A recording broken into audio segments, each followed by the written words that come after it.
పెంచుకుంటూ పోతామని చెప్పి మేనిఫెస్టోలో ఇస్తే దాని అర్థం బుర్రలేనటువంటి అచ్చెన్నాయుడు తల పనిచేయనటువంటి చంద్రబాబు నాయుడు మెచ్చుకోవాల్సింది విడతల వారీగా పెంచుతామని స్పష్టంగా మేనిఫెస్టోలో చెప్పినటువంటి నేపథ్యం.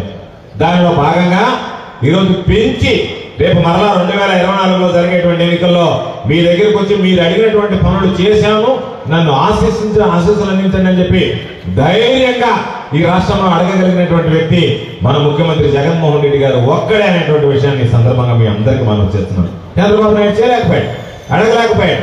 అందుకే చంద్రబాబు నాయుడికి పాప పోటీ చేసి జనాల్లోకి వస్తే చుక్కలు చూపించి 23 సీట్లకి చంద్రబాబు నాయుడిని పరిమితం చేశారు. ఎందువల్ల అంటే మాట ఇవ్వడం, మోసం చేయడం. రైతులకి రుణమాఫీ అని చెప్పాడు, మోసం చేశాడు. మహిళలు రుణమాఫీ అన్నాడు, మోసం చేశాడు. ఇంటికి ఒక ఉద్యోగం అన్నాడు, మోసం చేశాడు. ఇంటికి ఉద్యోగం లేకపోతే నిరుద్యోగ వృత్తి అన్నాడు, మోసం చేశాడు.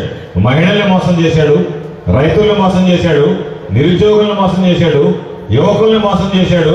కాబట్టి ఇవన్నీ జరిగాయి కాబట్టే ఈరోజు చంద్రబాబు నాయుడికి గతంలో ఎవరు కూడా ఓట్లు వేసినటువంటి నేపథ్యం లేదు. అందుకని ఈరోజు ఒక్కసారి చూస్తే వైఎస్ఆర్ ఆసరా ఏదైతే 3 విడతలు ఇప్పటివరకు ఇచ్చాడు. ఏప్రిల్ 11, 2019లో ఎన్నికలు జరిగితే ఎన్నికల నాటికి సంఘబంధాలకు సంబంధించినటువంటి గ్రూపులు ఎంతైతే బకాయిలు ఉంటారో ఆ బకాయిల్ని 3 విడతల్లో ఇప్పటికి ఇచ్చాడు.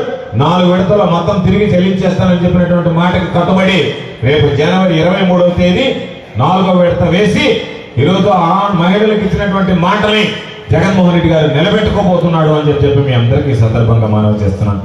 అదేవిధంగా ఈరోజు వైఎస్ఆర్ చేయూత 45 సంవత్సరాల నుంచి 60 సంవత్సరాల మధ్య ఉన్నటువంటి ఎస్సీ, ఎస్టీ, బీసీ, మైనారిటీ కుటుంబాలకి నేను 18,750 రూపాయలు ఎక్కన 4 విడతల్లో 75,000 రూపాయలు ఇస్తానని ఇప్పటికి 3 విడతలు ఇచ్చి రేపు ఫిబ్రవరి 5వ తేదీన చివరి విడత 4వ విడత 45 నుంచి 60 మధ్య ఉన్నటువంటి మహిళల ఖాతాలో ఈరోజు వైఎస్ఆర్ చేయూతని జమ చేయబోతున్నాడు అని చెప్పి మీ అందరికీ సందర్భంగా తెలియజేస్తున్నాను.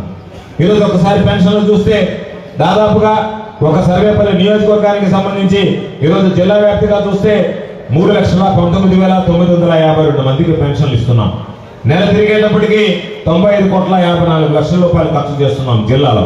సర్వేపల్లి నియోజకవర్గానికి వస్తే దాదాపుగా ఈరోజు మొత్తం 1,254 మందికి ఈరోజు దాదాపుగా సర్వేపల్లి నియోజకవర్గానికి సంబంధించి 40,732 మందికి ఇస్తున్నాం. నెల తిరిగేటప్పటికి 12,25,00,000 రూపాయలు అందజేస్తున్నాం. ఒక పొదలకూరు మండలానికి సంబంధించి చూస్తే 10,338 కుటుంబాలకి ఈరోజు ఈ పొదలకూరు మండలంలో పెన్షన్ ఇస్తూ నెల తిరిగేటప్పటికి 3,12,00,000 రూపాయలు ఈరోజు పెన్షన్ కోసం ఖర్చు పెడుతున్నటువంటి ప్రభుత్వం మన వైఎస్ఆర్ కాంగ్రెస్